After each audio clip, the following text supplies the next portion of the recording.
Hindi ko man matanggap ang maagang pagkawala ng aking asawa, ay itinuloy ko na lamang ang buhay kasama ng aking anak ni si Fea.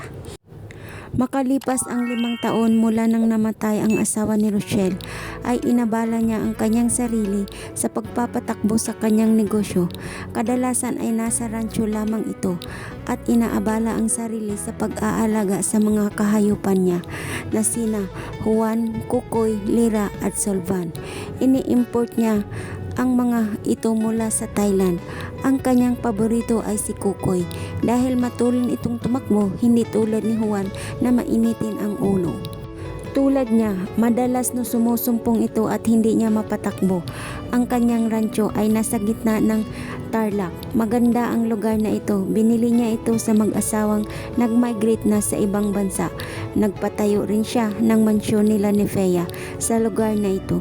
Gusto kasi niyang mamuhay na kasama lang si Fea at ang mga alaala ni Pelmeco, ang kanyang namayapang asawa. Lumipas man ang maraming taon ay sariwa pa rin ang alaala ni Pelmeco sa kanyang isipan. Ang kanilang masayang pagsasama at pagiging maaalalahanin nito. Naging malungkot ang buhay niya sa pagkamatay ng kanyang asawa. Nawala siya ng buhay maging ang kanyang anak na si Fea.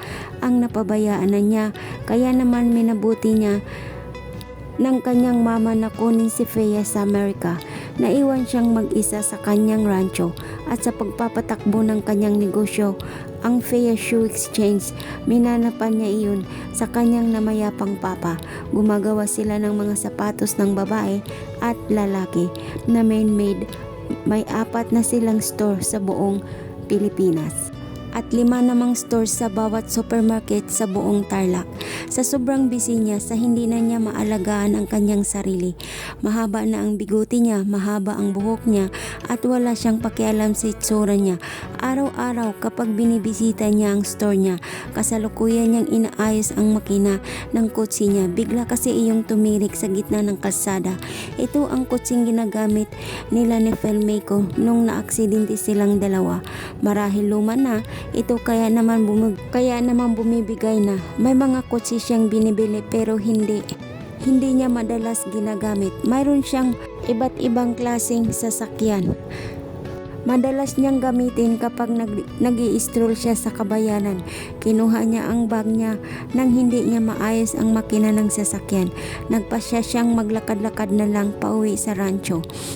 At bigla niyang narinig ang ganito. That's what you get when you let your heart win. Wow, wow, wow. Malakas ang music ni Shine habang tinatahak ang palikong kalsada. Bakasyon niya ngayon kaya naisipan niyang umuwi sa kanilang probinsya. Matagal na panahon na Ridge mula nang manirahan sila sa Maynila kasama ng kanyang mga magulang.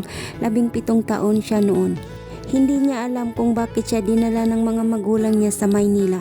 Ang tanging bukang bibig lamang ng mga ito kapag nagtatanong siya ay hindi niya sinasadya ang nangyari. Na-trauma daw siya noon pero hindi niya maalala kung ano ang dahilan.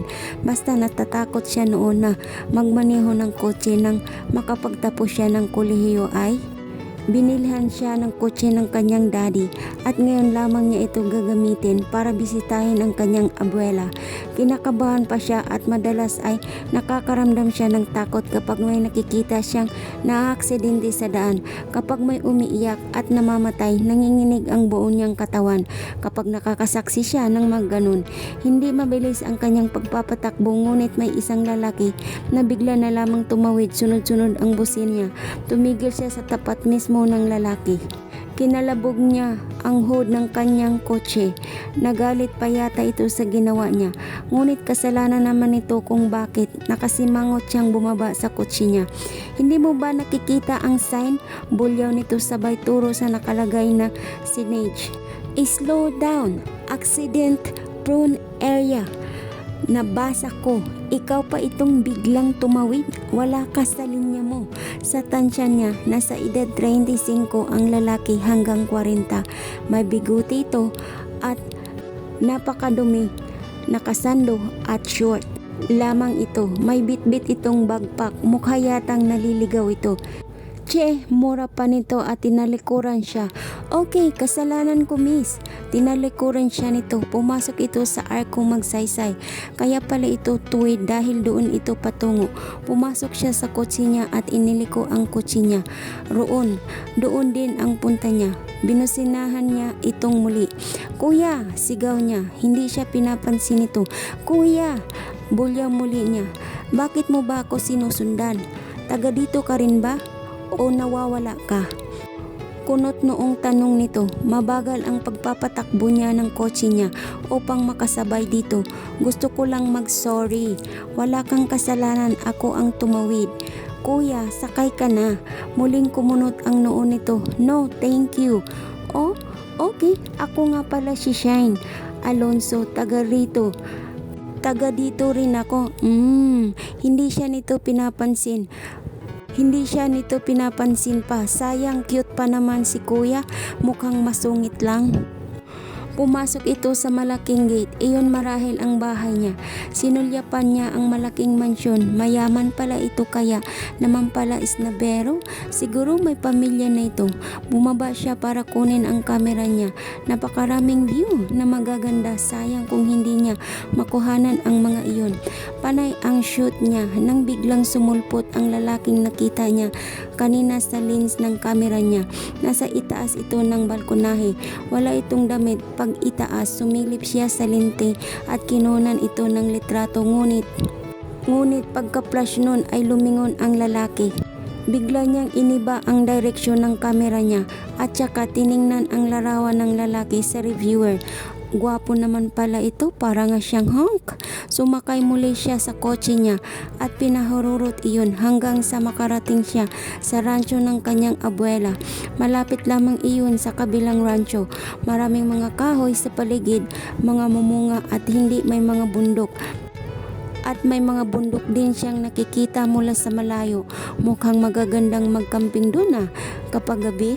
Iha, nariyan ka na pala." Sinalubong siya ng kanyang lola Minda. Nagmano siya rito at niyakap niya ito.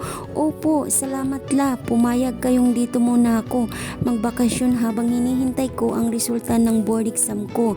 Alam mo bala, may nakilala akong lalaki kanina, kaso hindi niya sinabi yung pangalan niya. Sa unahan ang rancho niya bago dito sa atin." Ngumiti ito. Baka si Rochelle, yung apo, siya ang may-ari ng ranchong iyon. "Rosel, pangalan niya?" Sandali, sayang hindi kumibo. Mukhang pamilyar ang pangalan na iyon sa kanya. "Halika sa loob, iha. Tingnan mo yung kwarto mo. Walang nagbago, yun pa rin ang dating ayos mula nang umalis ka rito. Nagpaluto nga pala ako ng paborito mong adobong manok na native at tinulang manok na may ampalaya." Pagpasok niya ay nakahapag na ang pagkain sa lamesa. Antik na ang karamihan sa mga gamit ni Lola Minda. Siya ang mama ng kanyang mami. Nagbabakasyon siya dito tuwing summer. Si Lola Minda ang kinalakihan niyang nag-alaga sa kanya nung bata pa siya. Kaya naman malapit siya dito, hindi tulad ng kanyang mga pinsan na hindi man lang mabisita ang kanilang abuela. May kanya-kanya na kasi silang pamilya ang mga ito. Tanging siya na lamang ang single at nag-aaral pa. Nagtapos siya ng education major in mathematics. Elementary students ang tinuturuan niya at balak niyang magturo dito sa probinsya para palagi niyang makakasama ang Lola Minda niya. Isa pa, sawang-sawa na siya sa Maynila. Mahilig din siya sa adventures, lalo na sa galaan. Bata pa lamang siya ay photography na ang kinahihiligan niya. Kaya naman dahil doon, naging suki rin siya ng mga pictorials and beauty contest noong kolehiyo siya. Nagsimula siyang kumain ng tanghalian kasama niya ang kanyang lola. Nagkwento ito sa kanya ng mga nangyari habang wala siya, kung paano siya namimiss nito habang wala siya. Pagkatapos ng pananghalian ay nagtungo siya sa kanyang kwarto. Inayos niya ang mga gamit niya roon. Pagkatapos ay nagpasyal siyang matulog muna bago matungo sa bundok na nakita niya kanina.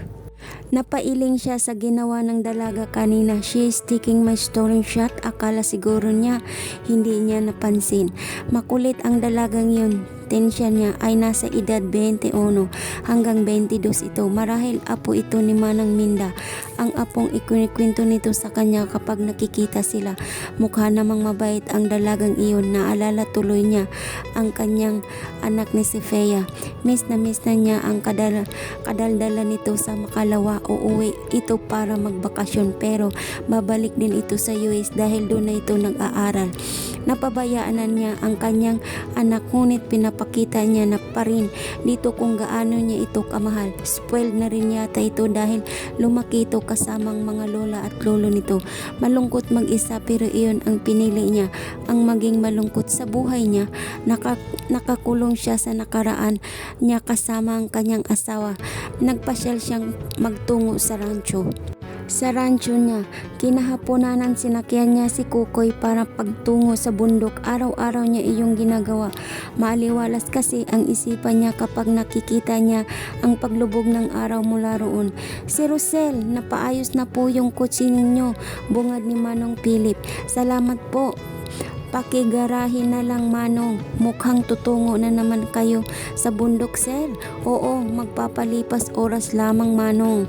May turista rin akong napansin kanina sa bundok.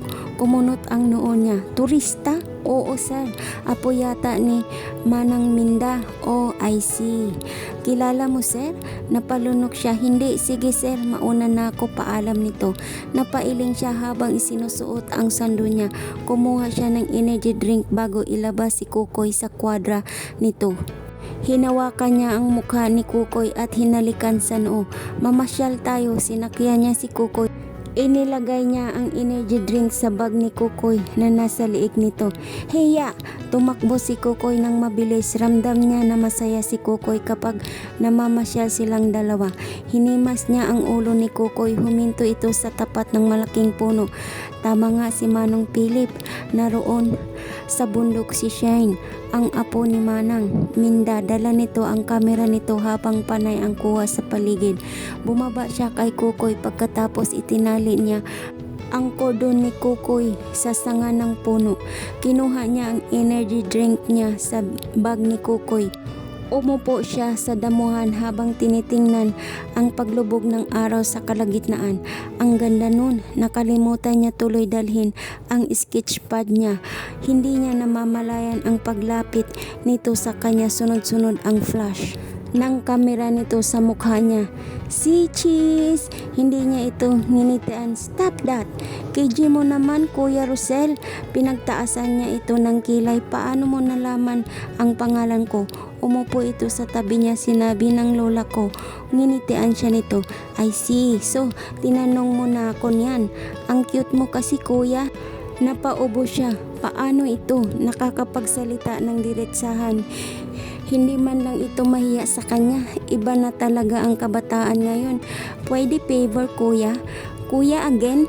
Ilang taong ka na po ba? Tumawa siya. You're asking my age? Yes. I'm 35 turning 36 this week. Advance happy birthday kuya. Thank you. Tumayo ito friends. Inilahad nito ang kamay nito.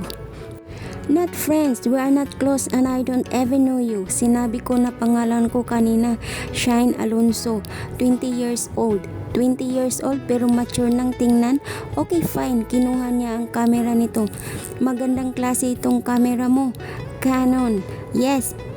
Regalo ni daddy sa akin nung nag-graduate ako. Saan ba kita kukunan?